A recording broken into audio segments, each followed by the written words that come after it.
عليكم ورحمة الله وبركاته.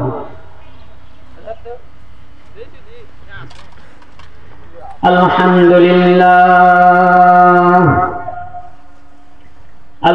لله الذي جعل الشمس والقمر بحسبان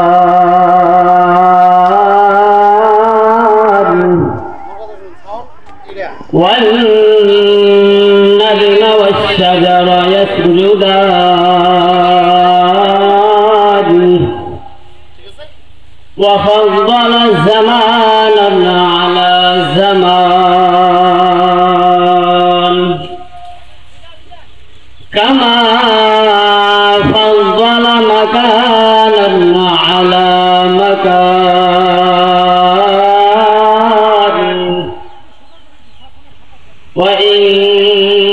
وإنسانا على إنسان ونشهد أن لا إله إلا الله وحده لا شريك له ونشهد أن سيدنا وحبيبنا ومولانا محمدا عبده ورسوله الذي أرسله الله تعالى بالحق بشيرا ونذيرا وداعيا إلى الله بإذنه وسراجا وقمرا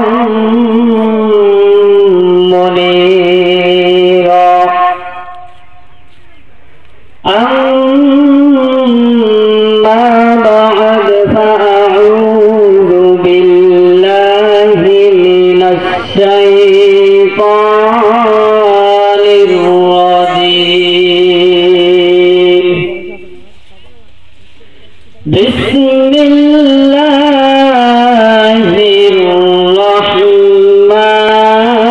الرحمن الرحيم يا أيها الذين آمنوا توبوا إلى الله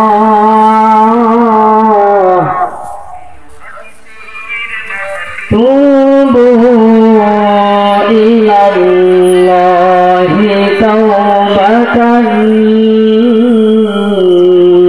نصوحا فقد قال رسول الله صلى الله عليه وسلم التائب من الذنب كمن لا ذنب له أو كما قال عليه الصلاة والسلام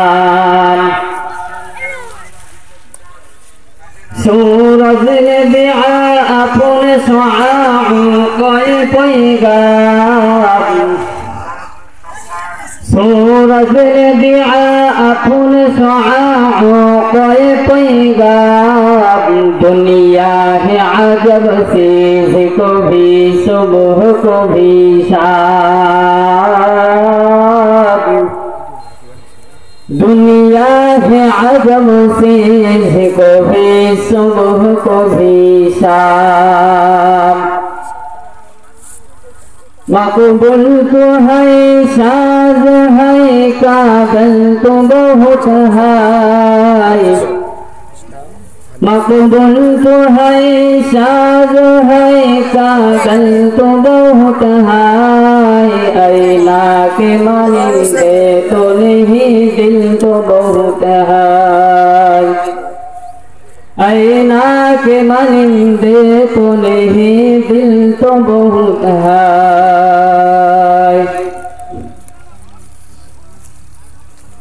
সমস্ত প্রশংসা সেই মহান রব্বুল আলামিনের দরবারে, যিনি আপনাদেরকে আমাকে কিছু কথা বলার এবং শুনবার তৌফিক দান করলেন। সেই মহান রব্বুল আলামিনের দরবারে আমরা সকলে জোরে সোরে একবার শুকর আদায় করি, আলহামদুলিল্লাহ। দরুদ ও সালাম প্রেরণ করি যেই জনাবে রাসূলুল্লাহ, যেই বিশ্বনবী সৃষ্টি না হইলে আপনারা আমি সৃষ্টি হইতাম না, যেই বিশ্বনবী সৃষ্টি না হইলে আসমান জমিন সৃষ্টি হইত না, যে বিশ্বনবী সৃষ্টি না হইলে চাঁদ সূর্য সূর্য সৃষ্টি হইত না, সেই বিশ্ব নবীর দরবারে আমরা সকলে সংক্ষেপে জোরে সোরে একবার দরুদ ও সালাম প্রেরণ করি। সকলে বলি সাল্লাল্লাহু আলাইহি ওয়াসাল্লাম। সম্মানিত মুসলমান ভাইরা, আমি পবিত্র কুরআন কারীম থেকে একটা আয়াত তেলাওয়াত করেছি। আল্লাহ রাব্বুল আলামিন বলেন, ইয়া আইয়ুহাল্লাযীনা আমানু তুবু ইলাল্লাহি তাওবাতান নাসুহা। আল্লাহ রাব্বুল আলামিন বলেন, এই আয়াতের মধ্যে বলে দিলেন, আমার বান্দারা, আমার যে বান্দা পবিত্র কুরআন কারীম, আমার যেই বান্দা আমার দরবারে গুনাহ মাফের জন্য বারবার যায়, বারবার আমার কাছে দুই হাত তুলে তওবা করে, আমি রব্বুল আলামিন ওই বান্দার জীবনের সমস্ত গুনাহ খাতাগুলি মাফ করে দেই। সকলে বলি সুবহানাল্লাহ, সুবহানাল্লাহ। আল্লাহ রাসূল, আল্লাহ নবী সাল্লাল্লাহু আলাইহি সাল্লাম হাদিসে বলে দিলেন, আত-তাইবু মিনাজ যামবি কামান লা যামবালা। আল্লাহ তাআলা পক্ষান্তরে আরো একটা আয়াতে আল্লাহ রাব্বুল আলামিন বলেন, আমার যেই বান্দাগুলো আমার কাছে কান্নাকাটি করে না, আমার কাছে তওবা করে না, গুনাহ মাফের জন্য যায় না, আমি রব্বুল আলামিন ওই বান্দাগুলোর উপরে নারাজ হয়ে যাই আর কঠিন আযাবের মধ্যে গ্রেফতার করি। সকলে বলি নাউযুবিল্লাহ, নাউযুবিল্লাহ। সম্মানিত মুসলমান, আমার প্রাণের ভাইয়েরা, এই পবিত্র কুরআনুল কারীম থেকে এই আয়াতটা পড়ার কারণে আল্লাহ রাব্বুল আলামিন মাথার মধ্যে একটা আয়াতের ব্যাখ্যার একটা ঘটনা মনে করে দিলেন। হযরত মূসা আলাইহিস সালাতু ওয়াস সালামের যুগের ঘটনা। একজন বড় গুনাহগার বান্দা ছিল। জীবনে এমন কোন গুনাহ নাই যে গুনাহ সে করে নাই। তার গুনার প্রতি অদিষ্ট হইয়া গ্রামের লোকেরা তাকে হাত পা বেঁধে জঙ্গলের মধ্যে ফেলে দিয়ে আসলো। জঙ্গলের মধ্যে ফেলে দিয়ে আসার পর ওই গুনাহগার বান্দা ওখানেই থাকতে থাকে, ওই জঙ্গলের মধ্যেই থাকতে থাকে। কিছুদিন থাকার পরে ওই গুনাহগার বান্দার সামনে যখন মালাকুল মউত এসে উপস্থিত হয়, এই রাত মউত ওই গুনাহগার বান্দা, ওই নাফরমান বান্দা আল্লাহ তাআলার কাছে দুই হাত তুলে ডেকে বলে, ও আল্লাহ, ও আল্লাহ, তুমি আমাকে মাফ করে দাও আল্লাহ, তুমি ছাড়া আমাদের আর কেউ নাই, তুমি আমাদের সমস্ত জীবনের সমস্ত গুনাহ খাতাগুলি মাফ করে দাও আল্লাহ। ওগো আল্লাহ, তুমি যদি আমাকে মাফ করো আল্লাহ, তাহলে তোমার কোনো দিকে কমবে না আল্লাহ। ওগো আল্লাহ, তুমি যদি আমাকে মাফ না করো আল্লাহ, তাহলে তোমার কোনো দিকে বাড়বে না আল্লাহ। ওগো আল্লাহ, তুমি আমাকে মাফ করে দাও আল্লাহ। বাবা যখন মারে তখন বাবার কাছে আশ্রয় নেওয়া যায়, মা যখন মারে তখন বাবার কাছে আশ্রয় নেওয়া যায়, মা যখন মারে তখন দুনিয়ার কারো না কারো কাছে আশ্রয় নেওয়া যায়। ওগো আল্লাহ, তুমি যদি আমাকে মাফ না করো রে মাবুদ, তাহলে আমরা কার কাছে যাই মাফ চাইবো আল্লাহ। ওগো আল্লাহ, তুমি আমাকে মাফ করে দাও আল্লাহ। এইভাবে ওই গুনাহগার বান্দা, নাফরমান বান্দারা কান্নাকাটি করতেছিল। কান্নাকাটি করতে করতে চোখের পানি ভিজে জমিনের মধ্যে চোখের পানি পড়তেছে। কান্নাকাটি করতে করতে আমার আল্লাহ রাব্বুল আলামিন তার ডাকে সাড়া দিয়ে তার জীবনের সমস্ত গুনাহ খাতাগুলি মাফ করে দিয়েছেন। সুবহানাল্লাহ। হযরত মূসা আলাইহিস সালাতু ওয়াস সালাম স্বপ্নে যুগে আল্লাহ রাব্বুল আলামিন স্বপ্নে যুগে মূসা আলাইহিস সালাতু ওয়াস সালামকে বলে দিলেন, ও আমার পয়গম্বর, ও আমার হাবিব, অমুক জঙ্গলে আমার একটা পাগলা আশিক, আমার একটা গুনাহগার বান্দা মারা গিয়েছে, তার জানাজা তুমি পড়াইবা। হযরত মূসা আলাইহিস সালাতু ওয়াস সালাম তাকে স্বপ্নে দেখাইলেন। আল্লাহ রাব্বুল আলামিন আরো বলে দিলেন, ও মূসা আলাইহিস সালাতু ওয়াস সালাম, ও আমার পয়গম্বর, তার সাথে আরো জানাই দেন, ওই পাগলা আশিকের জানাজার মধ্যে যারা যারা অংশগ্রহণ করবে, যারা যারা ওই জানাজার নামাজ পড়বে, তাদের জীবনের সমস্ত গুনাহ খাতাগুলি মাফ করে দেওয়া হবে। সুবহানাল্লাহ, সুবহানাল্লাহ। এরপর হযরত মূসা আলাইহিস সালাতু ওয়াস সালাম একটা উঁচা পাহাড়ের মধ্যে উঠলেন। উঁচা পাহাড়ের মধ্যে উঠে ডাক ডেকে ডেকে বলেন, ও উম্মতেরা, ও লোকেরা, তোমরা ভালো করে শোনো, অমুক জঙ্গলে আল্লাহ রাব্বুল আলামিন আল্লাহ তাআলার একটা বান্দা মারা গিয়েছে, তার জানাজায় যেই বান্দাগুলো যারা যারা শরীক হবে, তার জানাজার নামাজ যারা যারা পড়বে, আল্লাহ রাব্বুল আলামিন তাদের জীবনের সমস্ত গুনাহ খাতাগুলি মাফ করে দিবেন। এরপরে লোকেরা গ্রাম থেকে দলে দলে ওই পাগলা আশিকের জানাজায় শরীক হলো, অংশগ্রহণ করলো, জানাজার নামাজ পড়ার জন্য সেই মাঠে গেল। জানাজা সম্পূর্ণ করার পরে হযরত মূসা আলাইহিস সালাতু ওয়াস সালামকে গ্রামের লোকেরা ডেকে ডেকে বলেন, ও পয়গম্বর,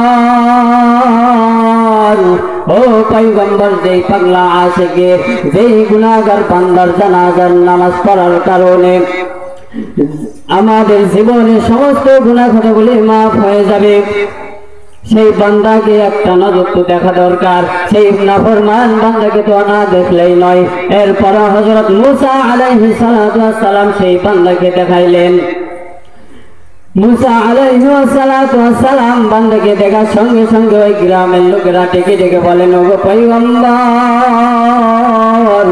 ওগো আল্লাহর হাবিব, আপনি কি বলেন, এই পাগলা আশিককে, এই বান্দাকে তো আমরা চিনি, এই বান্দা আমাদেরই গ্রামের একজন সদস্য, আমাদের গ্রামের একজন বাসিন্দা। এই বান্দা এই এমন গুনাহগার বান্দা ছিল, দুনিয়াতে এমন কোন গুনাহ নাই যে গুনাহ সে করে নাই। তার গুনার প্রতি অতিষ্ঠ হইয়া আমরা সকলে গ্রামের লোকেরা তাকে হাত পা বেঁধে জঙ্গলের মধ্যে ফেলে দিয়ে আসছি। এই কথা শুনে হযরত মূসা আলাইহিস সালাতু ওয়াস সালাম বলেন, আল্লাহ তাআলাকে বলে, ওগো আল্লাহ, ও আল্লাহ, লোকেরা কি বলে, গ্রামের লোকেরা কি বলে, এই লোকটা নাকি গুনাহগার বান্দা ছিল, দুনিয়াতে এমন কোনো গুনাহ নাই যে সে করে নাই, আর আপনি বলেন এই গুনাহগার বান্দার, আপনার এই বান্দার জানাজার নামাজের মধ্যে যারা যারা অংশগ্রহণ করবে, তাদের জীবনের সমস্ত গুনাহ খাতাগুলি মাফ করে দেওয়া হবে। আল্লাহ রাব্বুল আলামিন সঙ্গে সঙ্গে উত্তর দিয়ে দিলেন, ও মূসা, শোনো, লোকেরা যা বলতেছে যা সত্য, আমি যা বলেছি তাও সত্য। লোকেরা বলেছে দুনিয়াতে থাকা অবস্থায় ওই বান্দা যত গুনাহ করেছে, দুনিয়াতে এমন কোন গুনাহ নাই যে গুনাহ সে ওই বান্দারা করে নাই। তার গুনার প্রতি অতিষ্ঠ হইয়া লোকেরা যখন তাকে জঙ্গলের মধ্যে ফেলে দিয়ে আসছে, মালাকুল মউত যখন তার আগে উপস্থিত হইল, ওই সময় ওই গুনাহগার বান্দা, ওই নাফরমান বান্দাটা আমার কাছে এমন ভাবে কান্নাকাটি করলো, দুই হাত তুলে এমন ভাবে তওবা করতে লাগলো, আমি রব্বুল আলামিন তার ডাকে সাড়া দিয়ে না দিয়ে পারলাম না, তার ডাকে সাড়া দিয়ে দিলাম। তার ডাকে সাড়া দিয়া তার জীবনের সমস্ত গুনাহ খাতাগুলি মাফ করে দিলাম। শুধু তাই না, ওই সময় যদি ওই গুনাহগার বান্দা, ওই নাফরমান বান্দারা যদি তোমাদের আপনার উম্মতের সকলের জন্য যদি তওবা করত, তাহলে আমি রব্বুল আলামিন মুহূর্তের মধ্যে তাদের জীবনের সমস্ত গুনাহ খাতাগুলি মাফ করে দিতাম। সুবহানাল্লাহ। সম্মানিত মুসলমান ভাইরা, দেখেন একটা গুনাহগার বান্দা যে দুনিয়াতে সমস্ত গুনাহ করেছে, মদ নেশা জাতীয় জিনিস সবসময় গুনার মধ্যে লিপ্ত থাকতো। দুনিয়াতে এমন কোনো গুনাহ নাই যে গুনাহটা সে করে নাই। তার গুনাহ অতিষ্ঠ হইয়া গ্রামের লোকেরা তাকে জঙ্গলের মধ্যে পরিশেষে ফেলে দিয়ে আসলো। জঙ্গলের মধ্যে মালাকুল মউত তার হায়াত নিয়ে নিল। হায়াত নেওয়ার আগে, মৃত্যু হওয়ার আগ মুহূর্তে সেই বান্দা আল্লাহ তাআলার কাছে তওবা করতে করতে আল্লাহ তাআলা কবুল করে নিয়েছেন। সকলে বলি সুবহানাল্লাহ। তাহলে আমরা যদি চেষ্টা করি, খাস দিলে খাস অঞ্চলে যদি আমরা চেষ্টা করি, আল্লাহ রাব্বুল আলামিন আমাদের অবশ্যই আমাদের জীবনের সমস্ত গুনাহগুলি মাফ করে দিবেন। সকলে বলি আল্লাহুম্মা আমিন। এই বলে আমি আমার সংক্ষিপ্ত বক্তব্য সমাপ্ত করতেছি। আসসালামু আলাইকুম ওয়া রাহমাতুল্লাহি ওয়া বারাকাতুহু।